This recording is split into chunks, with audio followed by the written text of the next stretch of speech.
बैठक में जेएसवाई के अंतर्गत संस्थागत प्रसव की उपलब्धि लगातार घटने से जिला अधिकारी ने असंतोष व्यक्त किया था। इसी के क्रम में दिनांक 22 मई 2025 को मुख्य चिकित्सा अधिकारी डॉक्टर सुशील कुमार बनियान ने जिला महिला चिकित्सालय में स्टाफ नर्स एवं लैब टेक्नीशियन की बैठक में लगातार संस्थागत प्रसव एवं सिजेरियन प्रसव की संख्या घटने के विषय में आने वाली समस्याओं की जानकारी ली।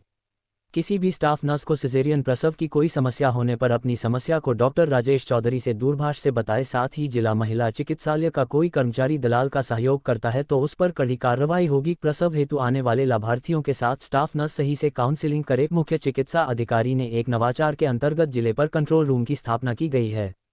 किसी भी व्यक्ति को स्वास्थ्य सेवाएं संबंधी कोई समस्या या जानकारी होने पर इस स्क्रीन पर दिए गए मोबाइल नंबर पर जानकारी ले सकता है। जो जिलाधिकारी हैं उन्होंने जिला स्वास्थ्य समिति की बैठक में जो जननी सुरक्षा योजना है इसकी असंतोषजनक उपलब्धि पे काफी रोष व्यक्त किया था, काफी असंतोष व्यक्त किया था और साथ में निर्देश भी दे दिए थे साथ के साथ कि यदि इसमें उपलब्धि अगली बार मीटिंग तक इसी तरह से असंतोषजनक रही तो निश्चित रूप से संबंधित के विरुद्ध कार्रवाई करने को बाध्य होना पड़ेगा। उसी क्रम में ये मीटिंग रखी गई है और उसी के क्रम को देखते हुए जैसे हमें पता लगा था कुछ सूत्रों से, विश्वस्त सूत्रों से, कि कुछ दलाल जो है वो घूमते रहते हैं और वो यहाँ के लाभार्थियों को प्राइवेट नर्सिंग होम में ले जाते हैं। तो आपने देखा होगा यहाँ के सामने के 2 हॉस्पिटल हमने सील किए थे, वो इसी के क्रम में थे। अभी आज भी एक हॉस्पिटल सील किया जा रहा है, उसका भी आपको सूचना भी 10-20 या आधा घंटे में मिल जाएगी। उसी में ये मीटिंग रखते हुए सभी को बताया गया कि इनके स्तर पे थोड़ा संवेदनशीलता बढ़ती जाए।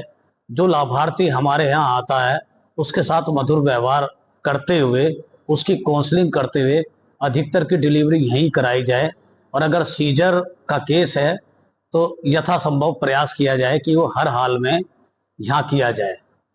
अगर कोई सर यहाँ के स्टाफ नर्सों की हाँ, उन्होंने समस्या सबसे मेन ये बताई है कि वो कई बार ये देखती हैं कि जो ईएमओ हैं वो 2 बजे के बाद अक्सर कम मिलते हैं और रात के समय उनकी उपलब्धता लगभग बहुत कम होती है। तो ऐसे केस में ये कंफ्यूज हो जाती हैं कि इसे रेफर करना है जैसे हम यहाँ कर सकते हैं, क्योंकि इन्हें सपोर्ट निश्चित रूप से इमरजेंसी मेडिकल अफसर की चाहिए होती है। तो उसी क्रम में ये सुनिश्चित किया जाएगा कि जो ईएमओ यहाँ हैं वो रेगुलरली यहाँ उपस्थिति बनाए रखें, क्योंकि वो ऑन कॉल नहीं होते, ऑन कॉल केवल हमारे स्पेशलिस्ट डॉक्टर होते हैं। और समस्या इन्होंने ये बताई कि कई बार जांच में देरी हो जाती है, तो उसके लिए हमने ये फैसला किया है कि हम जेएसवाई के लिए स्पेशली यहाँ भी एक एलटी और लैब में भी एक एलटी जो डेडिकेटेड होगा उन्हें नॉमिनेट करेंगे और सर्वोच्च प्राथमिकता पे इनका सैंपल लेते हुए जल्दी से जल्दी इनकी जांच हम लैब में कराते हुए इन्हें उपलब्ध कराएंगे रिपोर्ट, ताकि उसमें अनावश्यक देरी ना हो।